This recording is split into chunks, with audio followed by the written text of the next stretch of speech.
এসআইআরের war room পরিদর্শনে মন্ত্রী অরূপ বিশ্বাস। তারকেশ্বর থানা রোড এলাকায় ওয়ার রুমে যান মন্ত্রী, ছিলেন আরামবাগ লোকসভা সাংসদ মিতালি বাগ, তারকেশ্বর বিধানসভার বিধায়ক রামেন্দু সিংহ রায়, তারকেশ্বর পুরসভার চেয়ারম্যান উত্তম কুণ্ডু, আরামবাগ পুরসভার প্রাক্তন চেয়ারম্যান সহ স্থানীয় নেতৃত্ব সঙ্গে ছিলেন।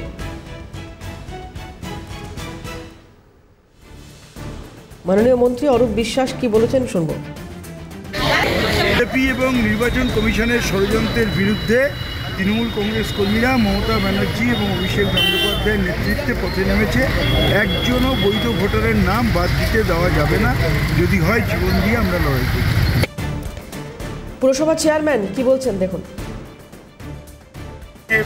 ওনার নির্দেশ ছিল, আমাদের মাননীয় মন্ত্রী উনি এসছেন, উনি কুশল, খানাকুল, গোঘাট, আরামবাগ করে তারকেশ্বরে, এবার আমরা হরিপালে যাবো। কিছু মানে অভিযোগ কিছু উঠে না, কিছু অভিযোগ নেই, আমরা আমাদের মতো কাজ করছি। নির্বাচন কমিশন নির্বাচনের মতো কাজ করবে, কিন্তু আমার দিদি যেগুলো ধরেছে আমরা সেগুলো নিয়ে আমরা কাজ করবো।